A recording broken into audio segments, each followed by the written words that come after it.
بسم اللہ الرحمن الرحیم۔ پروگرام رمضان کریم میں آپ کو خوش آمدید کہتے ہیں۔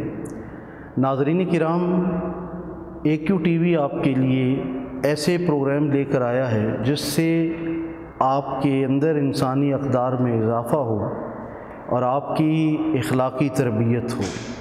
اسی چیز کو پیش نظر رکھتے ہوئے آج ایک انتہائی عام عنوان سادگی، انسانی زندگی میں سادگی کی بہت اہمیت ہے۔ پیغمبر اسلام صلی اللہ علیہ وآلہ وسلم کی زندگی سادگی سے مزین تھی۔ رسول اللہ صلی اللہ علیہ وآلہ وسلم کی تعلیمات میں سادگی کو بڑی اہمیت دی گئی ہے۔ اہل بیت اطہار، اصحاب پیغمبر اور جمیع اولیاء کرام نے سادگی کو اپنایا اور انہی کی سادگی کو دیکھ کر جوق در جوق لوگ دائرہ اسلام میں داخل ہوئے۔ اس سے سادگی کی اہمیت کا پتہ چلتا ہے۔ عہد حاضر کے معروف مفسر قرآن، عظیم سیرت نگار حضرت جسٹس ضیاء الامت پیر محمد کرم شاہ الازہری رحمۃ اللہ علیہ سے ایک بار سادگی کے بارے میں پوچھا گیا کہ سادگی کیا ہے، تو آپ نے ارشاد فرمایا کہ اللہ پاک نے آپ کو جتنے وسائل دیے ہیں ان وسائل میں خود کو سنوار کر خوبصورت بنا کر رکھنا، اس کا نام سادگی ہے۔ گویا ضرورت سے زائد جب آپ وسائل کا استعمال کرتے ہیں اور ان وسائل کے حصول کے لیے آپ ناجائز ذرائع استعمال کرتے ہیں تو پھر وہ پرتعیش زندگی آپ کے لیے گلے کا طوق بنتی ہے اور آپ کو جہنم تک لے جانے کا سبب بن سکتی ہے۔ آئیے آج کے اس عام عنوان پر اپنے مہمان سے آپ کو متعارف کرواتا چلا جاؤں۔ عہد حاضر کے نامور عالم دین، آپ عظیم مذہبی اسکالر ہیں، آپ نے دینی علوم کے اندر بھی دسترس حاصل کی اور ساتھ ساتھ آپ PhD اسکالر بھی ہیں۔ گویا آپ کے ظاہر و باطن دونوں علوم پر آپ کو کامل دسترس ہے۔ میری مراد محترم علامہ ڈاکٹر محسن ضیاء صاحب آپ کو خوش آمدید کہتے ہیں۔ شکریہ علامہ صاحب، سادگی کے بارے میں دین اسلام شریعت کیا فرماتی ہے؟ جی، بسم اللہ الرحمن الرحیم۔ شکریہ علامہ صاحب۔ سادگی کو اسلام نے پسند کیا ہے، سبحان اللہ۔ اسی لیے پیغمبر اسلام صلی اللہ تعالیٰ علیہ وسلم کی سیرت طیبہ انتہائی نفاست اور پاکیزگی اور طہارت کو آپ پسند فرماتے، لیکن زندگی میں تعیش کو آپ نے پسند نہیں فرمایا۔ کسی بھی ایسی چیز کو جس سے سادگی اور کی نفی ہوتی ہو اور تکلف اور بناوٹ تصنع پیدا ہوتی ہو، حضور علیہ الصلاۃ والسلام نے اس چیز کو پسند نہیں فرمایا۔ یہاں تک کہ بخاری شریف کے ایک حدیث ہے، صحابی رسول صلی اللہ تعالیٰ علیہ وسلم آپ فرماتے ہیں کہ رسول اللہ صلی اللہ علیہ وسلم نہینا عن التکلف، ہمیں پرتکلف چیزوں سے اور زندگی سے منع فرمایا کرتے تھے کہ اللہ کے نبی صلی اللہ علیہ وسلم سادگی کو پسند فرماتے تھے۔ آپ علیہ الصلاۃ والسلام کا کھانا دیکھیں، سادہ غذا، آپ علیہ الصلاۃ والسلام کا اڑنا بچھوڑنا، آپ کا بستر، آپ کا گھر مبارک، انتہائی سادگی کو آپ صلی اللہ علیہ وسلم نیچے بیٹھا کرتے تھے، آپ صلی اللہ علیہ وسلم چٹائی پر سویا کرتے تھے۔ فاروق اعظم رضی اللہ تعالیٰ عنہ نے ایک مرتبہ دیکھا کہ آپ ایسی چٹائی پر لیٹے ہیں کہ جب آپ اٹھے تو آپ کے جسم مبارک پر اس کے نشان تھے۔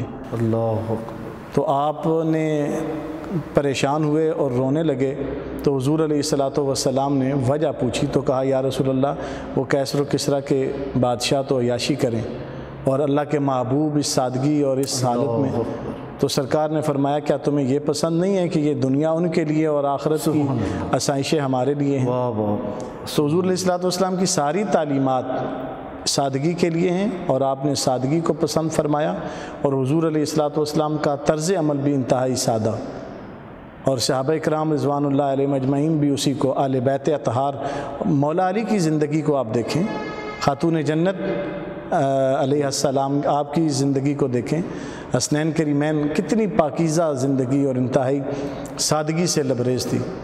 امام حسن علیہ السلام، آپ نے ساری زندگی آپ نے تعیش کو اور عیاشی کو پسند نہیں فرمایا، سادگی کے کھانے، سادگی کی زندگی۔ مولا علی آپ روزے رکھا کرتے، آپ کو ضرورت پڑتی تو فاقے سے رہ لیتے، لیکن یہ طرح طرح کی زندگی جس طرح آج ہماری زندگی میں ان لوگوں نے اس چیز کو پسند ہی نہیں کیا۔ لیکن جب ہم من حیث القوم آج دیکھتے ہیں، چاہے امت مسلمہ دنیا کے جس حصے میں بھی ہے، کیا ہم سادگی سے بہت دور نہیں ہوتے چلے جا رہے ہیں؟ جی بالکل ایسا ہی ہے۔ آج برانڈڈ چیزوں کا دور ہے، آج جو ہے وہ سٹیٹس کا دور ہے۔ ہر آدمی اپنے سٹیٹس کو دیکھتا ہے، میں نیچے نہیں بیٹھ سکتا جی، میں تو افسر ہوں، اور آدمی دیکھتا ہے جی کہ میری انکم زیادہ ہے، میرے پاس پیسہ ہے، میں عام چیزیں تو لوکل تو پہنوں گا نہیں۔ ہر چیز میں برانڈڈ کے چکر میں پہلا نقصان تو یہ ہے کہ ہم اپنی معیشت کو کمزور کر رہے ہیں، باہر لوگوں کو پیسہ دے رہے ہیں اور ان کی پروڈکٹ کو ہم جو ہے وہ اوپر لے کر جا رہے ہیں، اپنی معیشت کی ساکھ اور اس کی جڑوں میں خود ہم بیٹھ رہے ہیں۔ دوسرا یہ ہے کہ ہمارے طرز عمل میں وہ جو ہے وہ سادگی ختم ہوتی جا رہی ہے، اور ہم جو ہے وہ ایسی چیزوں کو جن کے پیچھے برانڈ کا نام ہو، بے شک اس کے اندر یہاں تک کہ سطر بھی آپ کا نہ چھپ رہا ہو، لیکن آپ نے برانڈڈ چیز لینی ہے۔ اپنے سٹیٹس کو آپ نے خیال میں رکھنا ہے کہ میرا سٹیٹس جو ہے وہ میں کسی غریب کے ساتھ نہ بیٹھ جاؤں، اپنے سے یہاں تک کہ رشتہ داری اور تعلق داری میں بھی ہم سٹیٹس کا خیال رکھتے ہیں۔ سادگی، تعلق، وفا اور صلح، یہ ساری چیزیں تو ناپید ہوتی جا رہی ہیں۔ یہ سارا جو نقصان ہے وہ سادگی کو ترک کرنے کی وجہ سے ہے۔ لیکن ہم دیکھتے ہیں قبلہ ڈاکٹر صاحب، جب لوگ سادگی اختیار کرتے ہیں تو ایسے انسان کا لوگ بڑا شدت سے تمسخر اڑاتے ہیں، اس کا مذاق اڑاتے ہیں۔ بالکل ایسا معاشرے میں کیوں ہے؟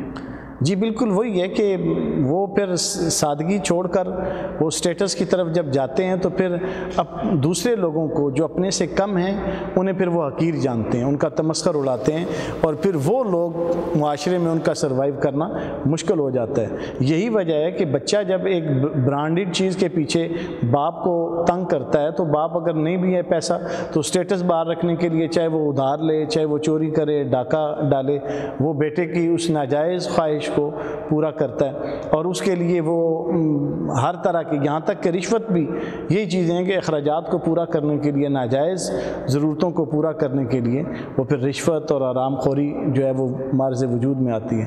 تو یہ بنیاد ہے، اگر ہم سادگی سے زندگی بسر کریں، جتنا کمائیں، جس طرح حضور ضیاء الامت کا آپ نے قول ارشاد فرمایا، اگر ہم جو کچھ اللہ نے دیا ہے اس پر شکر اور صبر کی زندگی بسر کریں تو ہمارے معاشرے سے بہت ساری برائیاں مٹ سکتی ہیں۔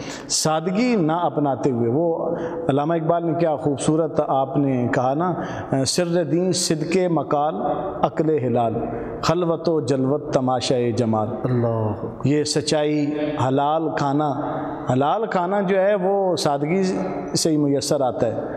جب خواہشیں بڑھ جاتی ہیں تو پھر حلال اور حرام کی تمیز مٹ جاتی ہے۔ آپ نے کھانے کا تذکرہ کیا تو رمضان المبارک کے مقدس آتے ہیں، ہم چاہتے ہیں کہ ہمارا دسترخوان اس قدر سجا ہوا ہو اور اس میں اس قدر پرتعیش کھانے ہوں کہ بس دیکھتے ہی رہ جائیں۔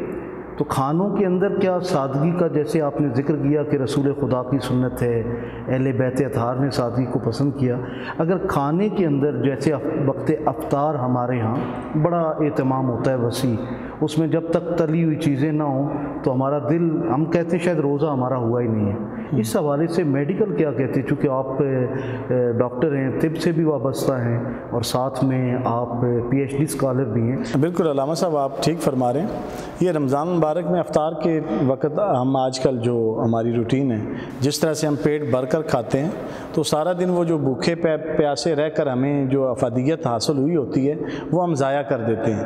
ایک تو ہم تمیز نہیں کرتے، ٹھنڈا گرم سارا معدے میں جا رہا ہے، اس سے معدے کی حرارت بھی ختم ہوتی ہے، جس سے معدہ کمزور ہوتا ہے، ہاضمہ خراب ہوتا ہے۔ تیسرا یہ ہے کہ پھر سستی طاری ہوتی ہے، پھر نماز تراویح ڈسٹرب ہوتی ہے، صحت۔ تو اسلام کا فلسفہ سادگی کو بھی ملحوظ خاطر رکھیں، اور جتنی آپ کو حاجت ہے سادگی سے سحری کریں، اور پھر افطار میں بھی بقدر ضرورت، اللہ تعالیٰ کی ساری نعمتیں ہیں، بقدر ضرورت آپ ان کو کھائیں تاکہ اپنی صحت کا بھی خیال رکھیں۔ زیادہ ٹھنڈے مشروبات اور زیادہ مرغن کھانوں سے پرہیز کریں۔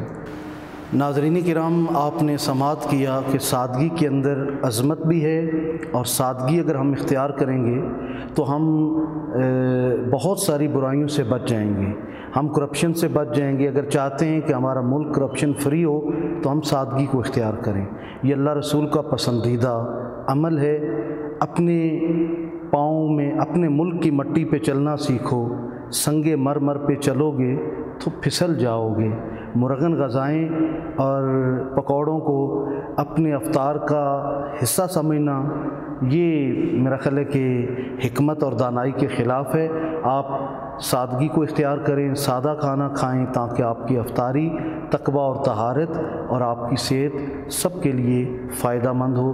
جلد نئے پروگرام، نئے مہمان، نئے عنوان کے ساتھ ملاقات ہوتی ہے، تب تک کے لیے اللہ حافظ۔